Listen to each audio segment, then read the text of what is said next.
स्वागत है आपका। इस वीडियो में हम जानेंगे इकोनॉमिक सिस्टम यानी आर्थिक प्रणाली क्या होती है, इसके प्रकार क्या हैं और भारत की आर्थिक प्रणाली कैसी है। अगर आप यूपीएससी या अन्य प्रतियोगी परीक्षाओं की तैयारी कर रहे हैं तो यह वीडियो आपके लिए महत्वपूर्ण होगा। तो जैसा हम देखेंगे यहाँ पर आज जो है वो क्लास 1 है, ठीक है। तो यहाँ पर हम इसमें व्हाट इज़ इकोनॉमिक्स ये जानेंगे। यहाँ इकोनॉमिक्स क्या होता है तो देखते हैं। जैसे सीमित संसाधन जो हैं उनका सबसे अच्छा उपयोग कैसे किया जाए ताकि हम अधिकतम संतुष्टि यानी कि मैक्सिमम सेटिस्फैक्शन प्राप्त कर सके। तो इकोनॉमिक्स होता है कि यानी कि लिमिटेड रिसोर्सेज से हम मैक्सिमम सेटिस्फैक्शन कैसे प्राप्त कर सकते हैं।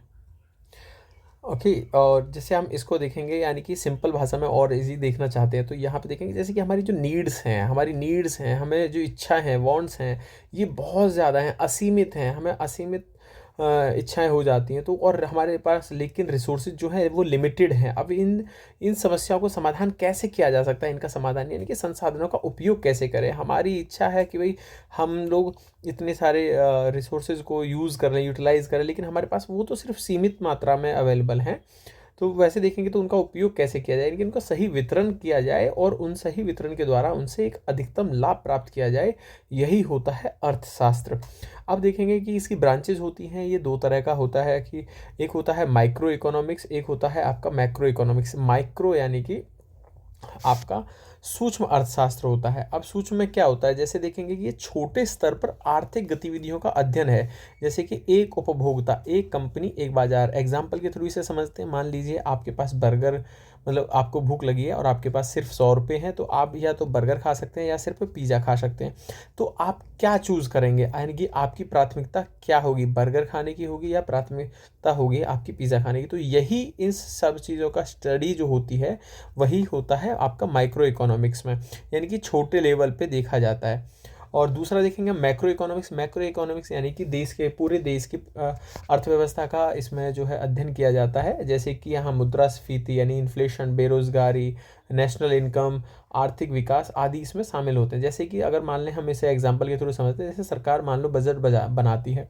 अब वो बजट में कैसे बनाएगी कि यार शिक्षा पर कितना पैसा खर्च करें, स्वास्थ्य पर कितना करें, रक्षा पर कितना पैसा खर्च करना है। तो ये सब चीज़ें जो आती हैं वो आपका मैक्रो इकोनॉमिक्स में आती हैं।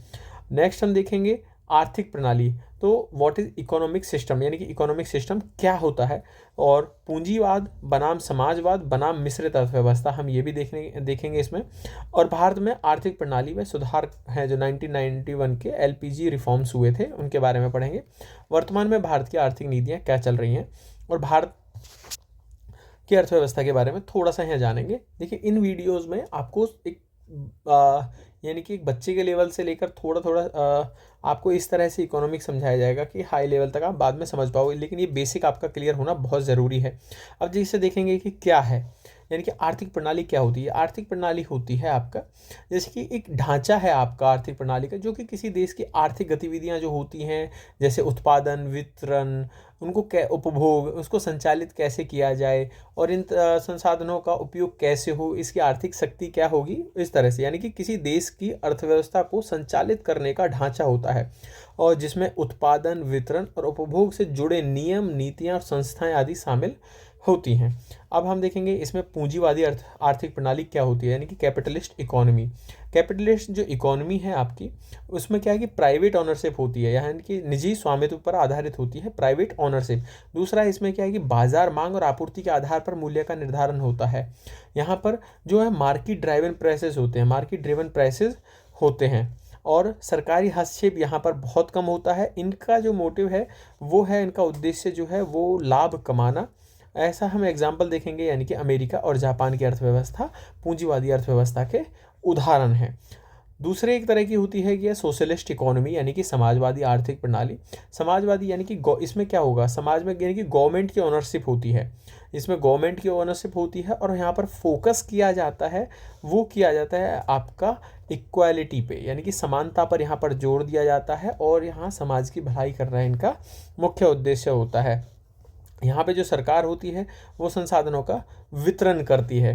अब ऐसी अर्थव्यवस्थाओं में आप देखेंगे तो ऐसी अर्थव्यवस्था में एक आ जाती है आपकी चीन की अर्थव्यवस्था और उत्तर कोरिया की अर्थव्यवस्था। नेक्स्ट देखेंगे कि एक होती है मिश्रित इकोनॉमी, यानी कि क्या है कि जिसमें आपकी कैपिटलिस्ट एंड सोशलिस्ट इकोनॉमी, इन दोनों का मिश्रण यहाँ पे होता है। इसे कह दिया जाता है मिश्रित अर्थव्यवस्था। यानी कि जो ऊपर मैंने आपको इकोनॉमीज बताई हैं, इन दोनों का मिक्स करके आपको जो बनेगा वो बनेगी मिश्रित अर्थव्यवस्था। अब जैसे कि पूंजीवाद और समाजवाद का इसमें मिश्रण होता है, और यहाँ पे निजी और सार्वजनिक दोनों क्षेत्रों की भूमिका होती है। यानी आप भारत की जैसे अर्थव्यवस्था देखेंगे तो भारत की जो अर्थव्यवस्था वो एक मिश्रित इकोनॉमी है। यहाँ पर देखेंगे प्राइवेट कंपनीज भी काम कर रही हैं, साथ में गवर्नमेंट जो सेक्टर है वो भी वर्क कर रहा है, गवर्नमेंट कंपनीज भी काम कर रही हैं। तो यहाँ पर दोनों क्षेत्रों की भूमिका होती है। यहाँ पर सरकार नियमन करती रहती है और साथ में जो प्राइवेट सेक्टर है उसको इसके साथ में बढ़ावा मिलता रहता है। यानी कि प्राइवेट सेक्टर को यहाँ पे आपको बढ़ावा मिलेगा, लेकिन सरकार यहाँ पर नियमन करती रहती है। अब यहाँ पर इनका उद्देश्य क्या है, ये क्या करना चाहते हैं, ये चाहते हैं सामाजिक कल्याण। ठीक है, सामाजिक कल्याण करना इनका उद्देश्य होता है। साथ में ये चाहते हैं इकोनॉमिक डेवलपमेंट, यानी कि आर्थिक विकास। अब ऐसी कौन कौन सी अर्थव्यवस्थाएं, भारत और फ्रांस की अर्थव्यवस्था मिक्स्ड इकोनॉमी के उदाहरण हैं। अब देखेंगे कि भारत में आर्थिक प्रणाली के जो सुधार है कैसे, यानी कि भारत में आर्थिक सुधार कब हुए। जैसे 1991 में एलपीजी रिफॉर्म्स हुए। अब इन एलपीजी रिफॉर्म्स के क्या हुआ, यहाँ पे एक तो निजीकरण बढ़ा, यानी कि प्राइवेटाइजेशन को यहाँ पर बहुत बढ़ावा दिया। देखिए ये एरो का निशान है बढ़ावे का और ये है आपका कम होने का, ऐसे मार्क्स आपको मिल सकते हैं। तो यहाँ पर निजीकरण को बढ़ावा मिला। वैश्विक निवेश के लिए बाजार को यहाँ पर ओपन कर दिया, और यहाँ पर सरकारी जो नियंत्रण था उसको कम कर दिया। अभी सरकार ऐसी पॉलिसी चला रही है जैसे कि वर्तमान आर्थिक नीतियाँ, startup India, make in India, UPI, रुपए, आत्मनिर्भर अभियान आदि ऐसे नीतियाँ चला रही हैं जिससे कि इकोनॉमी बूम करे हमारी। अब हम इसके निष्कर्ष को देखेंगे तो निष्कर्ष में होगा जैसे कि आपकी जो आर्थिक प्रणाली का सीधा असर देश के विकास और लोगों की जीवन शैली पर पड़ता है। भारत की मिश्रित अर्थव्यवस्था के एक संतुलित मॉडल बनाती है जहां पर विकास और सामाजिक कल्याण दोनों को ध्यान में रखा जाता है। अब देखेंगे अगर आपको ये वीडियो पसंद आया तो इसे लाइक करें, शेयर करें और हमारे चैनल को सब्सक्राइब करें। यूपीएससी परीक्षा और अर्थशास्त्र से जुड़े और भी वीडियोज़ के लिए हमारे साथ बने रहें। और मेरा जो टेलीग्राम चैनल है आपका @UPSC विद हरीश के नाम से, आप इसको सब्सक्राइब कर लीजिए। यहाँ पर इस वीडियो की PDF आपको मिल जाएगी। ठीक है, और अन्य कंटेंट भी यहाँ पर मिलेगा। Thank you.